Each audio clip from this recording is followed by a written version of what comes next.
အားလုံးနှုတ်ဆက်ပါတယ်နှုတ်ကပတ်တော်နဲ့အနေငယ်ခွန်အားပေးခြင်းပါတယ်ဒီနေ့ကျွန်တော်ခွန်အားပေးခြင်းတဲ့အကြောင်းအရာတော့အသက်တာပြောင်းလဲခြင်းအကြောင်းအရာနဲ့ပတ်သက်ပြီးတော့ပဲဖြစ်တယ်ဘာလို့လဲဆိုတော့ကျွန်တော်တို့အသက်တာပြောင်းလဲဖို့ရန်အတွက်ဖျားလို့ရှိတယ်အစိုးကနေပြီးတော့အကောင်ဇာတိလူကနေပြီးတော့ဝိညာဉ်ပကတိလူဖြစ်တော့ပြောင်းလဲဖို့ရန်အတွက်ဖျားလို့ရှိပါတယ်ကျွန်တော်တို့ရဲ့အသက်တာပြောင်းလဲဖို့အကြောင်းကိုမစင်စားခင်ပေါ့နော်လောကအရာပစ္စည်းတွေပြောင်းလဲတဲ့အကြောင်းဒီလိုတစ်ချက်လောက်စင်စားရအောင်ဘယ်သူမဆိုပစ္စည်းကောင်းဆိုလိုချင်တယ်ပစ္စည်းအသစ်ဆိုရင်ဘယ်သူမဆိုလူတိုင်းလိုချင်ကြတယ်လေအဲ့ဒါကြောင့်လေအခုကျွန်တော်တို့ရဲ့ခေတ်ကာလကြီးဟာတစ်နှစ်ပြီးတစ်နှစ်ကြာလာတာနဲ့ခေတ်ကြီးကလည်းတိုးတက်လာတယ်လွန်ခဲ့တဲ့နှစ်20 30လောက်တော့အသုံးဆောင်ပစ္စည်းတွေနဲ့အခုလက်ရှိကျွန်တော်တို့သုံးနေတဲ့ပစ္စည်းတွေအရန်ကွာနေပြီလေဖုန်းတွေကိုလည်းကြည့်လိုက်ပါဦးနော်အရင်တော့ဆိုမြန်မာနိုင်ငံမှာဒီလို cell phone ဆိုတာလူတိုင်းမသုံးနိုင်ဘူးတစ်ချိန်တော့ရှိတောင်းမရှိသေးဘူးတိုးတော့လေခေတ်ကြီးကတိုးတက်လာတာနဲ့အမျှပစ္စည်းကောင်းတွေပေါ်လာတာနဲ့အမျှတင်လဲပဲကျွန်တော်လည်းပဲကောင်းတဲ့ပစ္စည်းတွေဆိုရင်ကျွန်တော်တို့တွေပြောင်းပြီးတော့အသုံးပြုကြတယ်ပစ္စည်းကောင်းကိုလူတိုင်းပြောင်းသုံးချင်ကြတယ်လို့ပစ္စည်းသစ်ဆိုရင်လူတိုင်းလည်းပြောင်းပြီးတော့သုံးဖို့အတွက်လည်းဝင်မလေးကြဘူးကိုယ်ငွေကတက်နိုင်တလောက်ပေါ့နော်လေတမျိုးနဲ့ပြောရင်ခေတ်စကားနဲ့ပြောရင်တော့ update လုပ်ကြတယ်အဝိစာ update လုပ်ကြတယ်အသုံးဆောင်ပစ္စည်းတွေလည်း update လုပ်ကြတယ်ခေတ်နဲ့အမီလူတွေအားလုံးကပစ္စည်းကောင်းတွေအသစ်တွေကိုပြောင်းပြီးတော့အသုံးပြုကြတယ်သို့တော့ထိုကဲ့သို့ပစ္စည်းတွေကြအဝိစားတွေကြတော့နေပုံထိုင်ပုံတွေခေတ်ကာလနဲ့အညီ update လုပ်ကြပြီမဲ့ဝမ်းနဲ့စရာကောင်းတာကစိတ်နှလုံးနဲ့ပတ်သက်ပြီးအသက်တာနဲ့ပတ်သက်ပြီးကြတော့လူပေါင်းများဆိုကစိတ်နှလုံးမပြောင်းလဲကြဘူးအသက်တာတွေမပြောင်းလဲကြဘူးပစ္စည်းသစ်တွေသာပြောင်းသုံးကြတယ်အဝိစားသစ်တွေကိုသာပြောင်းဝတ်ကြတယ်သို့တော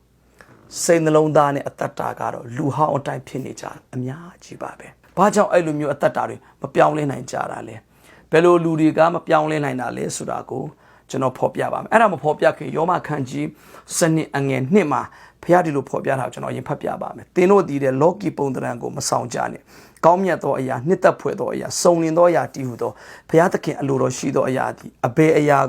ဖြစ်သည်ကိုသင်နိုင်မည်အကြောင်းစိတ်နှလုံးကိုအသင့်ပြင်ဆင်၍ပုံသဏ္ဍာန်ပြောင်းလဲခြင်းသို့ရောက်ကြလောတဲ့လောကလူတွေကဲ့သို့အသက်မရှင်ပါနဲ့တဲ့လောကလူတွေကဘလို့အသက်ရှင်လဲခန္ဓာအကြိုက်လိုက်ပြီးတော့အသက်ရှင်တယ်လောကအရာတွေကိုပဲပြောင်းပြီးတော့သုံးကြတယ်စိတ်နှလုံးသားကိုမပြောင်းလဲခြင်းကြဘူးဇာတိလူဟောင်းကကိုမပြောင်းလဲခြင်းကြဘူးအဲ့ဒါလောကလူတွေရဲ့စိတ်နေသဘောထားတော့ဒါအများကြီးတဲ့ကအနည်းငယ်ကိုကျွန်တော်ပြောပြတာအဲ့လိုမျိုးမလုပ်ပါနဲ့ဆိုပြီးတော့အဲ့လိုအသက်မရှင်ပါနဲ့လို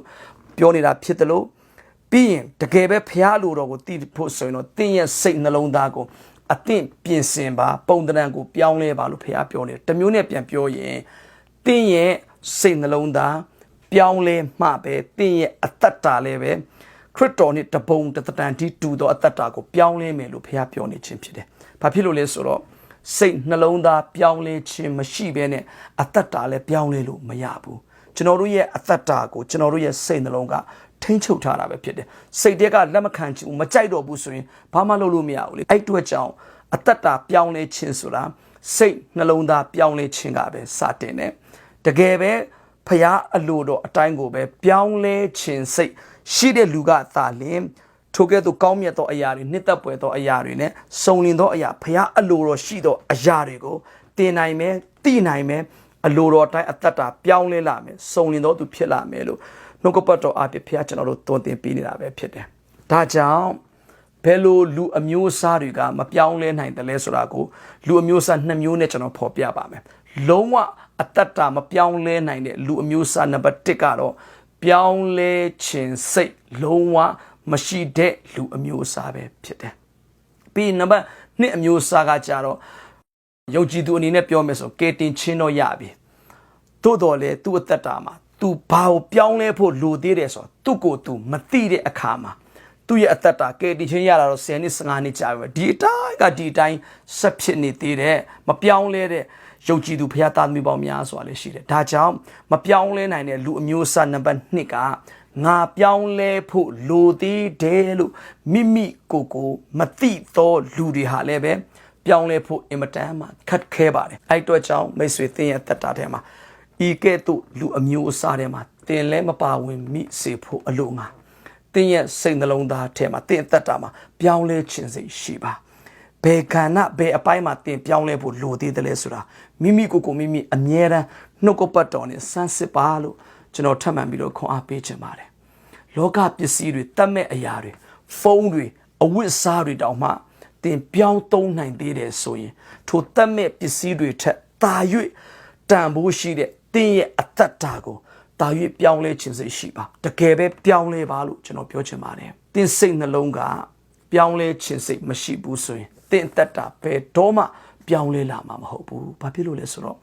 လူရဲ့လွတ်လပ်စွာရွေးချယ်ခြင်းစံတမပါပဲဖះဘာမှမလုပ်ပါဘူးတင်းကလက်ခံမှလိုချင်မှပဲတင်းသက်တာကိုဖះတကယ်ပြောင်းလဲပေးတာပဲဖြစ်တယ်မြန်မာပြည်မှာအစိုးရကောင်းအစိုးရတစ်ကိုတင်းပြောင်းလဲခြင်းနေတယ်မလားအဲ့ဒီထက်ပိုအရေးကြီးတယ်တင်းရဲ့နှလုံးသားနဲ့အသက်တာကိုလည်းပြောင်းလဲပါလို့ကျွန်တော်ပြောချင်ပါတယ်တင်းကိုတင်းတေချာလေးစမ်းစစ်ပါငါတကယ်ပဲပြောင်းလဲခြင်းစိတ်ရှိရဲ့လားငါတကယ်ပြောင်းလဲဖို့လိုသေးတယ်ဆိုတာကိုရောတင်းကိုတင်းသိရလားဘယ်လိုခန္ဓာမျိုးမှာတင်းပြောင်းလဲဖို့လိုသေးတယ်လဲဆိုတာတေချာစမ်းစစ်ပြီးတော့ဖះအလိုတော်အတိုင်း change your mind တင်းနှလုံးသားကိုပြောင်းလဲပါတင်းအတွေးခေါ်ကိုပြောင်းလဲပါလောကအရာဝတ္ထုပစ္စည်းတွေကိုပဲ update မလုပ်ပါနဲ့သင်အဝတ်စားကိုပဲ update မလုပ်ပါနဲ့သင်ရဲ့နှလုံးသားကိုလည်း update လုပ်ပါသင်ရဲ့အတွေးခေါ်ကိုလည်း update လုပ်ပါဝိညာဉ်ရေးရာမှာလည်းဖခင်၏အလိုတော်တိုင်း update လုပ်ပါပြောင်းလဲခြင်းရှိပါလို့ကျွန်တော်ခွန်အားပေးချင်ပါတယ်ဖခင်ကိုအာမကိုခြင်းအသက်တာကနေဖခင်ကိုအာကိုတဲ့အသက်တာဆူတောင်းခြင်းမရှိတဲ့အသက်တာကနေဆူတောင်းခြင်းရှိတဲ့အသက်တာကျမ်းစာမဖတ်တဲ့အသက်တာကနေကျမ်းစာဖတ်သောအသက်တာမနာခံတဲ့အသက်တာကနေနာခံသောအသက်တာကိုပြောင်းလဲလိုက်ပါသင်တကယ်ပြောင်းလဲခြင်းစိတ်ရှိတယ်ဆိုလွယ်လွယ်လေးပါသင်တကယ်ဖခင်စကားကိုနာခံခြင်းစိတ်ရှိတယ်ဆိုရင်လွယ်လွယ်လေးပါသင်မလုံနိုင်တဲ့အရာကိုသင်ကိုဖခင်မခိုင်းပါဘူးအဲ့တော့ချောင်းသင်ရဲ့စိတ်ဆန္ဒနှလုံးသားထဲမှာလိုချင်တဲ့စိတ်ဆန္ဒလေးရှိဖို့ပဲလိုပါတယ်တကယ်စစ်မှန်သောပြောင်းလဲခြင်းရဲ့လက္ခဏာနောက်ဆက်တွဲတွေပေါ့နော်ဘာတွေလဲဆိုတာကိုလည်းနောက်ဗီဒီယိုတွေထဲမှာကျွန်တော်ဆက်လက်ပြီးတော့ဖော်ပြပါအောင်မယ်ဒီနေ့ကျွန်တော်အဓိကပြောချင်ဆုံးကကျွန်တော်တို့လောကပစ္စည်းတွေဖုန်းတွေအဝတ်စားတွေကိုတောင်ပြောင်းလဲနိုင်တယ်ဆိုရင်ကျွန်တော်တို့ရဲ့စိတ်နှလုံးနဲ့အသက်တာကိုလည်းဘာလို့မပြောင်းလဲနိုင်ရမှာလဲ